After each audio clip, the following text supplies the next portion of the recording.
Woboon godina Matakkal gandoota afur keessatti loltoota mootummaa nafxanyaa bilxiginnaa haleeluun konkolaataa lamaa fi bireenii lama dhuunfachuun injifannoo argate. Ergamtoonni mootummaa nafxanyaa bilxiginnaa kutaa Iluu Abbaaboor godina Buudnoo Beddellee keessatti uummata dararaa jiraachuu himan. Mootummaan nafxanyaa bilxiginnaa magaalaa Amboo keessatti ilmaan Oromoo hidhaatti guuraa jiraachuun dhagahame. Ebla 21 bara 2026 Shamarka Fuunee kabajamtoota hordoftoota miidiyaa walabummaa Oromiyaa kanneen hangafoota oduutii akkanuma sagantaa keenyaatti nu waliin turaan affeerraa keenya.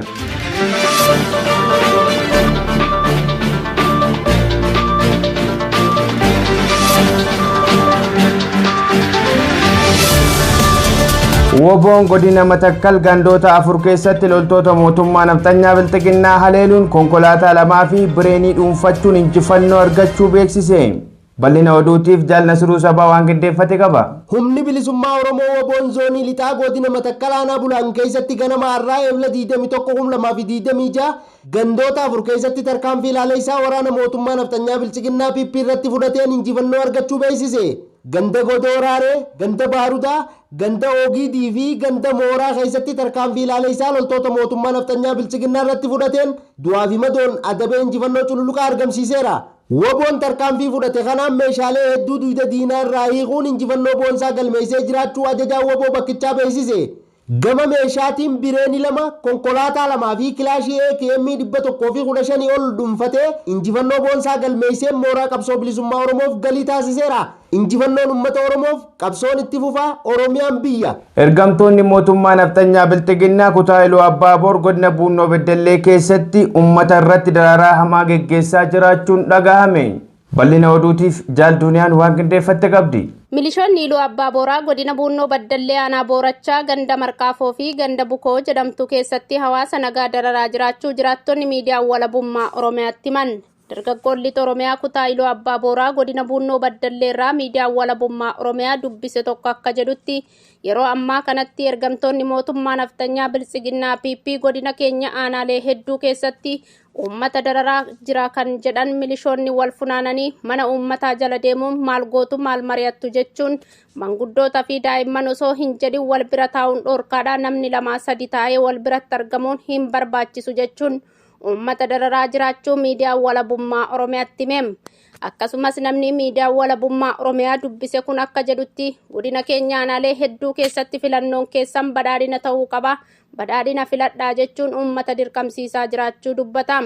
Kana malees gandoota hedduu keessatti qeerroon godinichaa dararaa hamtuu keessummeessaa jiraachuu himem. Dabalataanis niitorkii uummata irraa kutuudhaan uummata ukkaamsanii miidhaa jiraachuu himem.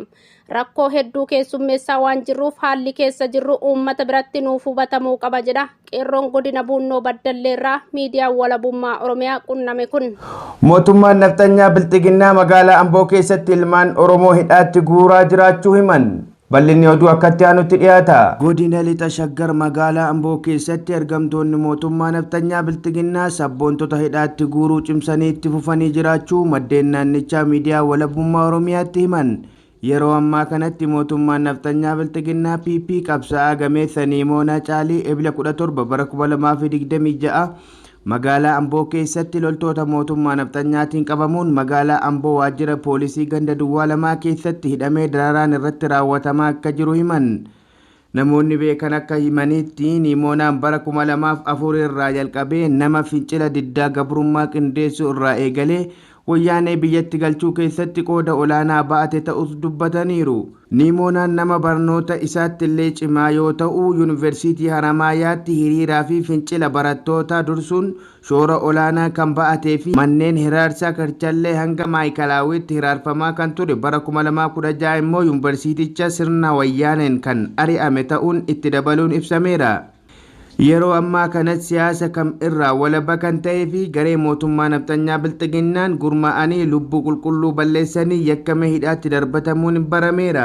Mootummaan nafxanyaa shiftoota magaalaa Amboo keessatti quba qabeenya bilxiginnaa PP'n saamicha irraa eegalee hanga ajjechaatti gara jabinaan hawaasa hiraarsan dhiisee nama hojii dhuunfaa isaa irratti bobba'ee jiraatu hidhaatti darbachuun jiraattota magaalichaa biratti mufii guddaa kaaseera.